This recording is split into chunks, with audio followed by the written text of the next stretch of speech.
Hi, welcome to Storytime with Jackie. I'm Jackie. I'll be reading Amazing Grace by Mary Hoffman and illustrated by Caroline Bench.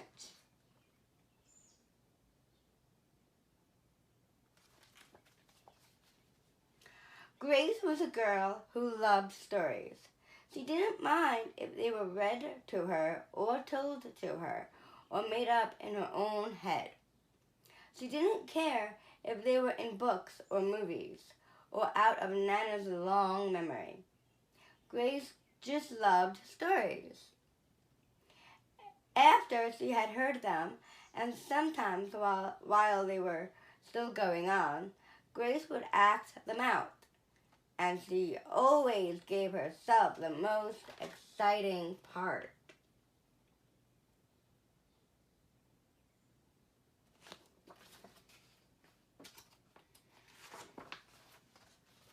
Grace went into battle as Joan of Arc, and wove a wicked web as Aunt Nancy the spider.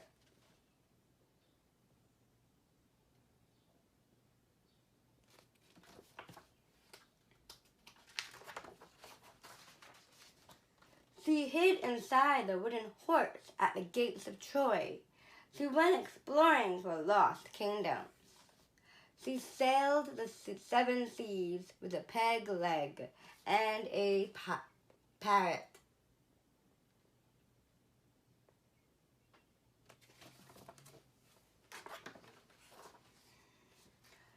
She was Hiawatha, sitting by the shining big water, and a Mowgli in the backyard jungle.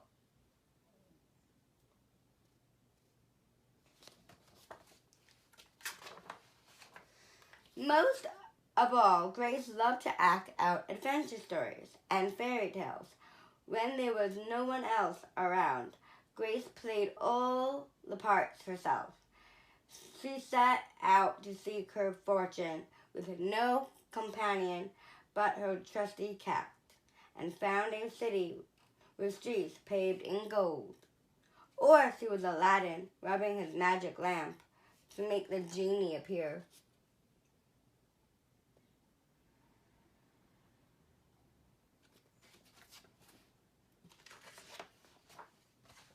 Sometimes she could get Ma and Nana to join in when they weren't too busy.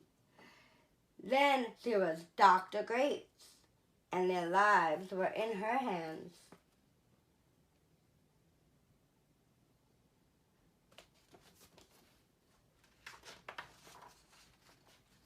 One day, Grace's teacher said they would do the play Peter Pan.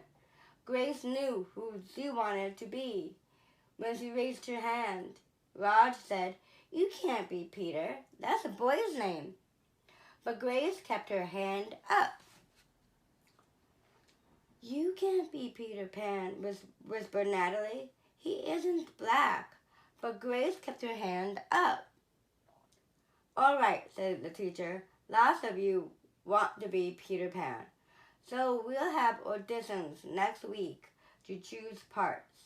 She gave them words to learn.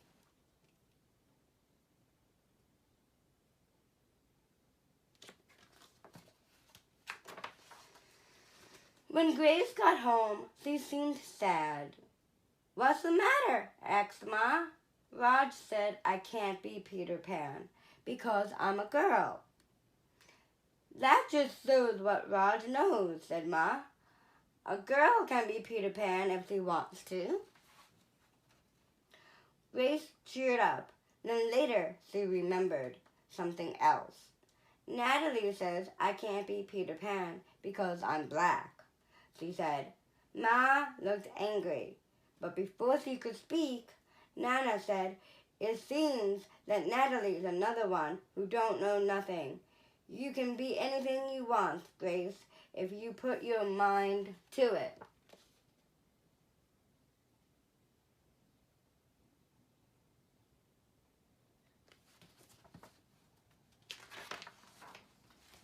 On Saturday, Nana told Grace they were going out. In the afternoon, they caught a bus and train into town. Nana took Grace to a grand theater.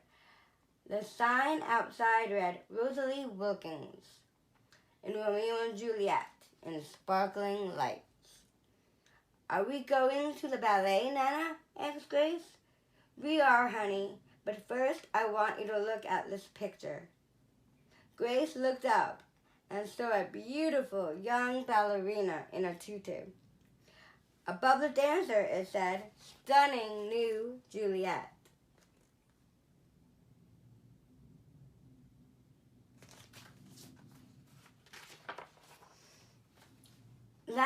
That one is little Rosalie from back home in Trinidad, said Nana. Her granny and me, we grew up together on the island. She always asking me, do I want tickets to see her Rosalie dance? So this time I said yes. After the ballet, Grace played the part of Juliet, dancing around her room in her imaginary tutu. I can be anything I want, she thought.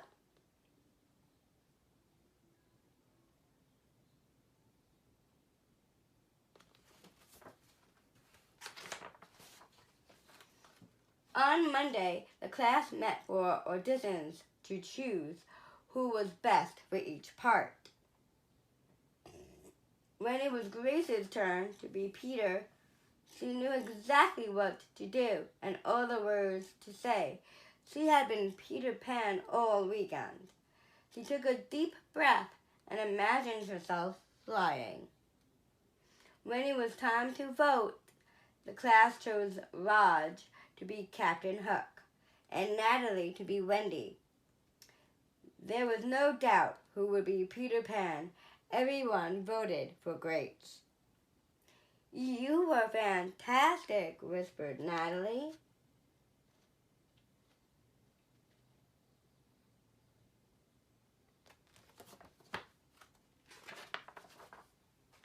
The play was a big success, and Grace was an amazing Peter Pan. After it was all over, she said, I feel as if I could fly all the way home. You probably could, said Ma. Yes, said Nana. If Grace put her mind to it, she could do anything she wants.